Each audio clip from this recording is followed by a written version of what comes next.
Hi, everybody. This is Nasser Rodriguez with Comic Arts San Antonio, CASA for short, and we're the only convention in San Antonio that focuses on comic book writers and comic book artists. Today, we're going to be speaking to one of the comic book creators that will be joining us on October 5th, Will G. How are you doing today, Will? Hey, doing all right. Just enjoying the weather. Nice hot Yeah, day out here today. yeah. It's I think it's like tomorrow or something. It's supposed to be like 105 or some crazy high number. So Sounds lovely. yeah. But yeah, like I said, Will's going to be joining us at Casa. And actually, Will, you've been with us for our first two Casa shows too, right? Yeah. The first two and everything, and each time it was a good time. I ain't gonna lie. I don't really go out to San Antonio that often and stuff, and so, and that mall in particular. So it Mhm. was cool. It was like with the mall, it was like a trip in the '90s. I was Yeah. like, man, like I'm really Yeah. digging the aesthetic and everything too. Yeah, And so I definitely. was like, Like our first two shows were in that mall, but this year we're going to be going to the Marriott Airport San mhm. Antonio. So yeah, it's going to be like an old school comic con where you're like in a hotel ballroom and stuff. So Oh, but cool, man. No, I'm psyched. Yeah. but you mentioned coming into San Antonio. Where are you based out of? So I'm coming out from Austin, but I'm out in the Elgin area is where I'm Oh, at okay. mostly. Yeah. And so that's mostly where I'm at. But I figured Austin's close enough to me, so I'm pretty much doing business out there really. Yeah. Uh, I've done little shows here and there, like in the area and stuff, and it's been good. It's good means to get my feet wet and stuff, and get Yeah. used to engaging people, Yeah. with the comics, with the series that I'm up to, and all that stuff. And so it's been good Yeah. practice. And San Antonio, Austin area, we've got lots of comic creators, like independent people that are self-publishing like you are. And then we've got some bigger names here in San Antonio and in Austin. So it's a really good like community of comic creators, like you said, to get your work out there, and even talk to other people and see what they're doing. Absolutely and stuff. And like the last one, even I was meeting a good chunk of creators and stuff. Like there were some that I knew that I remember from previous events, and there were some new ones and stuff. And seeing what they're bringing to the table is really interesting and stuff. Like if it's not horror, sci-fi, or Yeah, yeah. action thing, like I'm more of a horror leaning guy. So Yeah, yeah. so it was cool to see some of what they're bringing with horror and stuff. So Yeah. Well, you yeah. talk about you're a horror fan. Mm. Have you always been a horror fan? And have you always been a fan of comics? Like ever since you were a kid, were you reading comics? Yeah, like pretty early. It was one of those things like me and my dad would go to see a movie and stuff, and there would be times where we go to half price books Mhm. and just cruise through, the whole comic section and everything. And then most of the goal was just for me just finding something cool, that stands Yeah. out, with the Yeah. cover art and stuff. And then, I flip through some pages and I'm like, okay, this is like a cool read, just like that. Yeah. And more often than not, if it was in Punisher comics, it was Batman, some other crossovers that I might find. Like one of my favorite ones is Batman versus Alien. Oh, okay. Nice. Yeah, and it was just cool because it's like, all right, this is like Batman in an R-rated setting, Yeah. survival horror setting. And I was Yeah. like, Yeah. this is cool. Like a movie of this would be cool, kind of thing too. Yeah. I know Like, we've gotten Alien versus Predator. When are we going to get like a Batman versus Alien or Batman versus Predator or something, right? yeah, and because they have the comics on Predator too, Batman versus Predator. So it's Yeah. like again a cool, maybe even a series actually Yeah. to do Yeah. it right, maybe. Yeah. But Maybe yeah, check it out on YouTube. I could have sworn there was a fan made film that was actually pretty good. really? Oh Yeah. man, now I Like gotta dig that up then. Yeah, yeah, once we're done here. But yeah. okay, so cool. So you say you're watching, reading like a lot of Batman, a lot of Punisher. Were you like a '90s kid into like all the image stuff, or that was not really? Oh yeah. Like I ain't gonna lie, actually one of the first comics that I came across that was like of a big memory to me was Darker Image. I think it was like a prototype thing that Image Comics Yeah, came out yeah. with at the time. Hmm.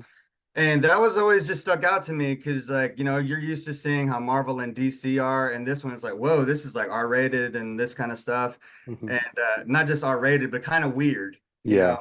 I was lacking the weirdness of it. The weirdness for me kind of captivates me. So Okay. yeah, it was just one of those comics. Like it was like, all right, here it is. Here's what we're doing, and this is like just these characters we're trying and stuff. Yeah.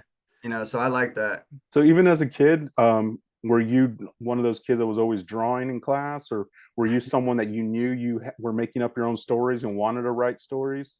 I was a bit of both. Like I wasn't the best drawing at drawing, but it was one of those I would see a movie trailer, play a video game even, and I was drawing it. Like there was one I drew of Duke Nukem. They had Oh yeah. the original there because there's a bit like a cutscene or whatever where he kicks like a pig's head over the football field goal. Uh-huh.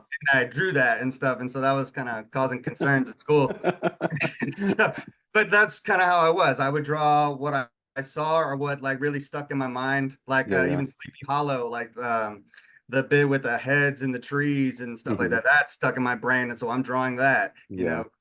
And so yeah, it was always just movies, any kind of comic that I read. Like I even had like because I wasn't good at drawing dinosaurs, I came up with like a little comic, and it was like nothing really. It was just of that Godzilla '98 movie. Oh yeah, the Matthew Broderick one, A that one. little fan fiction, I guess you could say, my Yeah. early fan fiction. So what And was I draw Godzilla doing in dinosaurs. your fanfic? I mean, it was just like pictures really of him Oh, turning stuff okay. up. Like it was almost just like highlights of the movie that I remembered, and I was Oh, okay. making a little narrative of it, I guess. Yeah, yeah. And I couldn't draw dinosaurs, so I had a friend like who was good at it, and he was drawing them for me, kind of thing. So I was like, that was to me like my first. Now that I think about it, my first commission of an artist, really. Like, when You I got think started about it. early. Right. And a lot of like my sentiments is a lot of the times if you're stuck on maybe what your purpose is or where you're meaning to go, maybe you were doing it earlier, like Hmm. stuff like that. Because that's where, I think about it and it's like, I think my path and purpose kind of came to me early and stuff that like that as much as I didn't really recognize it, you Yeah, know. like you said, even if you don't realize it, you're doing these things that later on you're going to be doing more of, and that Yeah, comes you're in. already leaning in, so just lean in. Yeah, yeah. And So then, so like, when did you decide that you wanted to make your own comics and like release them and stuff? Uh, I mean, I've been like writing ideas since like high school, really, like just different stories that I thought would be interesting and stuff. I would say like with RWA in particular, I started messing with it around, ooh, dang, like 2012. Oh, okay. And I've been just tinkering it ever since, like refining it ever since here and there. When I had the time or when I was like really feeling the flow of it kind of thing. And Hmm. when I wasn't working. Yeah, So, uh, and it was just like that. I was just whittling at it. And I'm like, yeah, I'm getting to the point where I'm not getting anything done. So let me just really buckle down and actually finish here. that's cool. I was coming out with like these characters. The characters came first for me on that one because the basic idea of RWA was just basically my take on Power Rangers, Okay. without being a ripoff of Power Rangers. Yeah, yeah. So it's just the core thing of like, you have these team of ragtags and stuff, and they come into these armored suits, from outer space kind of thing. Hmm. And, we go from there, like Okay. you could say it's kind of like some Blue Beetle similarities, but I Yeah, kind yeah. of go more with the manga side of it, like, Yeah. because I really got inspired by this movie in the 90s, Guyver. Oh, okay. Yeah, like and that was one of those movies where I saw the ending of it, didn't know what it was. It looked cool. Never found out the name of it because you didn't have no TV guide, none of that. Yeah, Even with the radio, you'd hear some songs, and you're like, well, who sang that? They yeah, didn't know what to tell you. And so you go years and then you finally figure it out. yeah. And so I finally figured out, watched the whole thing and everything. Actually, both of them because they had the sequel, Dark Hero. Oh, okay. I like Dark Hero more. It was more R-rated, like the manga, the animes and the mangas was. I was like, that's cool. That's what it should be, I like didn't kind of. know there was a sequel. I haven't heard of that one. Yeah, yeah, that was the one that David Hayter was in. Oh, okay. Yeah, Huh. that's why I was like, that one was better for me because the first one had a lot of corny moments, Yeah, yeah, and it was cool looking aesthetically, but it had a yeah, lot of corny. And the second one was like cool and bloody, yeah, R-rated, yeah. So And manga David was a Hayter big was influence on what you're doing with RWA right now, then? definitely Hmm. like, and that kind of came later for me because I didn't really read mangas that much earlier on. Yeah, Like, yeah. it kind of came to me later where I was getting more. Well, I've always been into animes. I was into Toonami a lot. Like when I Oh, was, yeah, yeah. yeah, Hmm. I was big time into Toonami and stuff. Like the block, I'd watch it from beginning to end, like after school. Yeah. Yu Yu Hakusho was a big influence for me, for sure. Okay. Um, And on RWA, you're the writer, and if I remember, you're commissioning an artist, right? Yeah, yeah. Okay. Frost Ramzan, he's my artist. He's out there in the Philippines, so we do a lot. We do it all digitally and stuff, Yeah. and yeah, like we just like worked out an arrangement and stuff like some years back, like 2019. And you know, I just wanted to see if he could do the characters like I was kind of going for and stuff. And you know, we'd go from there. And he did that for me, did some sketches, did the cover art, and I was like, okay, cool. Like Yeah. this guy, we're on the same page, you You know, we found your match. Yeah, yeah. right, right. And the previous artist that I had who put me on with him, like he was good too and everything. He just had reasons he had to back out. I think with his workload and things, he was getting Mhm. busy, so he had to back Yeah. out. But he preferred me to him and stuff. And so I was like, all right, cool. I'd rather deal with him like than other artists and stuff like that I messed with. Some of them would be kind of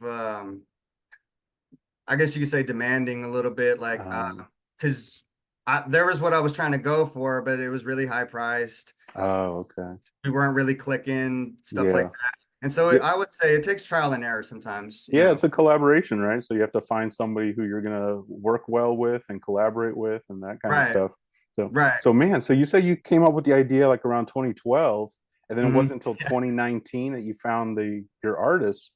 So how long from once you found him, how long until issue one was released? When did you release that?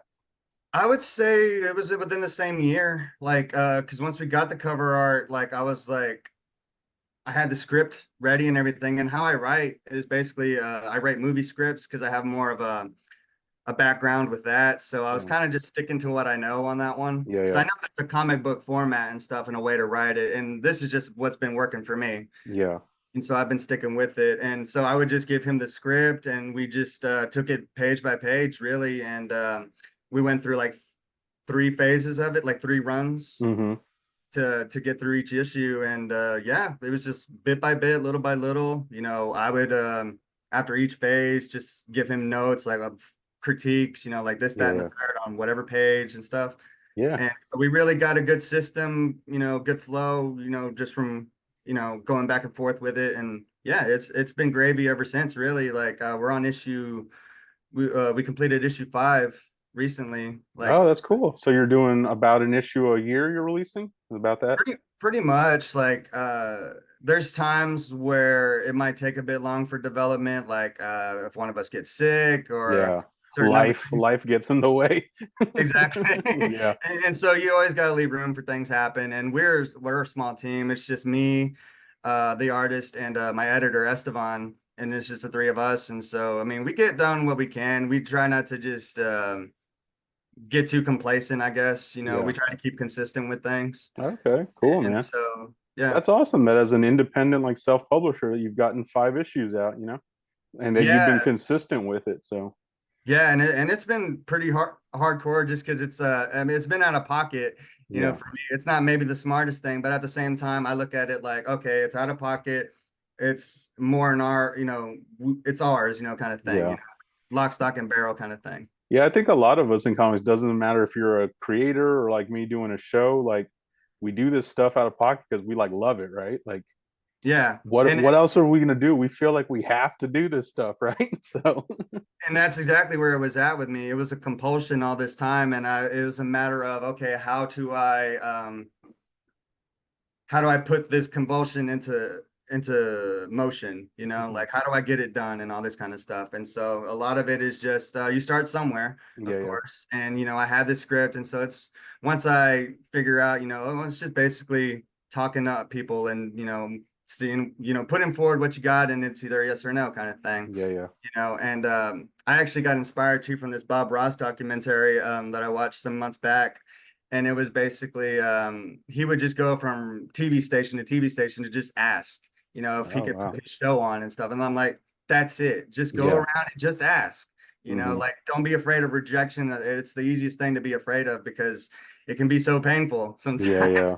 You know, that can be the hardest thing is to not take things personal. Yeah, it's a numbers game, right? The more times you ask, the better chance that somebody will say yes. So, All you need is one. yeah, yeah. Absolutely. You know, all you Cool, need is man. one. It's not about like getting the biggest offer or the best. It's getting what works for you. Yeah, yeah. Cool, man. Well, I wanted to get back to your writing because we were talking about how like you started with some of the Batman and Punisher and like what would catch your eye. But as Mhm. far as you being a writer, like what writers influence you when you're writing your stuff? Oh, a lot of like the more classical writers, if you could say, like for sure. It was Louis L'Amour for me. Oh, okay. Louis Mhm. L'Amour, even some Vonnegut. I haven't read too much of Vonnegut like that I could, but at the same time, I think it was him that said, and this is like what played into where I started with RWA, because we basically started in the middle of things. Mhm. Like I'm not starting with the origin kind of thing. Like Yeah. I guess I'm coming from the movies where I'm weary of origin stories, you Yeah, know? yeah. So I'm like, let's just kind of throw you in, and then I'll do the origin in the next story arc kind of Yeah, thing. yeah. And so, like a lot of what Vonnegut, I think, sentiment was like you starting in the middle, starting in the beginning is boring. So start in the middle, you know. Okay. I think it Yeah, was man. Vonnegut, but like I do try to Any, go into classical writers and stuff like that to really get a feel for like how they speak. yeah, 'Cause a lot of the times like you'll hear like an English class and stuff like that, find your voice kind of thing. yeah. It doesn't click with you for the longest, so like, what's my voice, kind of thing. Mhm. And it's just a matter of kind of like being true to yourself and coming from your heart. Like, what do you have to say? Yeah. What's on your mind kind of stuff. And that can be hard to tap into sometimes. Yeah, definitely, man. Especially when you first get started, like you were saying, as when you were drawing, like a Hmm. lot of times, all of us, we start off copying the stuff we see or the artists we really like until you can develop your own style and, like you say, your own voice. So Exactly. Yeah. cool, And man. it takes a lot of trial error with that. And yeah, like with what I liked about his writing was he would kind of dabble in different things. Like he'd be writing one that's like a Pirates of the Caribbean thing, Mhm. ones that are straight westerns, and others with a supernatural thing to them. And I'm like, that's cool. And Yeah. kind of inspired this one idea that I have. I had a poster for it in the comics. It's an artwork because it was like this movie script I had. It was Hmm. called Devil's Ridge, and it was basically a survival horror western kind of thing. Yeah. It was like following this gunslinger outlaw guy and this samurai guy and all about this train thing. It was kind of like Stagecoach, if you know Yeah. that film, Yeah. where it's like they're just trying to get from point A to B, and that's the movie kind of thing. Yeah. So I was kind of like go with that and stuff, and because I don't know, I want to see more horror westerns, Yeah. like That's there's some good ones out there, but I do want to see some like Pitch Black, like that was a good one. yeah. A horror western like that would be cool, kind of thing. Yeah, now that you mention it, I think we're getting a lot of horror, but I can't think of the last time there was a horror western. Yeah. Yeah, I mean, like one of the gnarliest ones that I watched actually, because I've been, like The Missing was one that I thought was a good one. To me, that was like a Western horror right there. Okay. I'll have The to one with look that Tommy one Lee up. Jones. Yeah, that Hmm. was a good one. Like it had Tommy Lee Jones, Kate Blanchett in it. Oh, okay. Uh, but the most recent one that I saw was Bone Tomahawk with Kurt Russell. Oh, okay. That one, man, that was gnarly because it went like from horror to hostile in a hot second. Like Wow. with the violence of it, I was like, Jesus Christ, I was about to faint watching one of the scenes have a panic attack. And I was like, I know this is good because it's Yeah, affected yeah. me so much, so this is good. But and I was just more like kind of like I want to see more horror westerns like with monsters kind of Yeah, stuff, yeah. That'd be demons cool. and all this kind of supernatural stuff. And so that's why I'm like trying to write ideas that I don't see out Yeah. there, you know. So so right now you're working on RWA, and you're telling me you're writing ideas. Do you Mhm. have ideas for like an other comic series that you want to do? I had some like other ideas that I was considering making a series of comics, like because I figured too, like if I ever wanted to make a movie of it or something like that, or a series, anything like that, that's a good way to storyboard it right Yeah, there yeah. with a comic and stuff like that. And so I was even thinking actually Devil's Ridge itself, maybe I do a Mm, comic version of it. yeah. Because I can see it as just like a cool one-off, kind of thing. Like so like that. And then I had another it was kind of silly, but it was almost like Scott Pilgrim in a Yeah, yeah. way, but it was more LA heavy metal based, like in the 80s Okay. kind of thing. And the Yeah. big stick that I had with it was like they're trying to have like this battle of the bands thing, and the way they would settle it was doing like a roller derby thing where they play Yeah. on top of the car. Oh, Kind of. okay. So yeah, I was trying to like have that over the top stuff with it, and so I thought that would be a cool comic, or maybe, but I'd have to like figure out the execution of it. Yeah, yeah. But there are some now that I'm getting in with this, and when I'm feeling confident I can do the comic thing, I'm like, maybe these other ideas I can do Yeah, that'd be as a cool, comic, man. maybe give it a try. Yeah. And so, Well, so you've got those ideas, brewing in your mind. Um, and you mentioned how you just took or just released issue 5 of mhm. RWA. are you going to have all 5 issues at C.A.S.A if people want to pick those up? Yeah, because I got some physical copies for 5 recently and stuff, and I was kind of just holding on to them for that. Okay. So yeah, I'll make sure to have all 5, and I was trying to bring some merch too, actually, like because I myself I was like, yeah, I'm not really having a lot of merch offerings, so I was trying to Yeah. think, and so I came up with the idea of like, well, let me maybe some stickers, but at the same Oh time, yeah. I have an interesting design. So I came up with chibi designs. Oh, okay.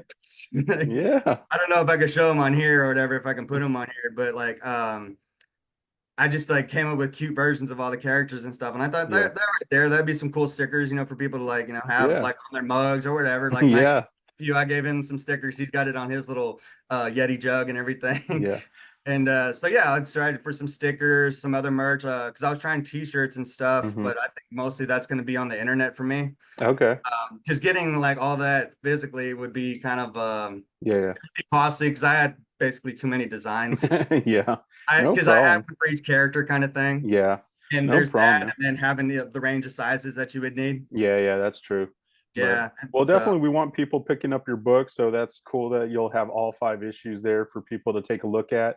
yeah. Um, everyone, if they wanted to look more at RWA stuff, or if they wanted to keep up with your updates as you're releasing things, where can they find you online?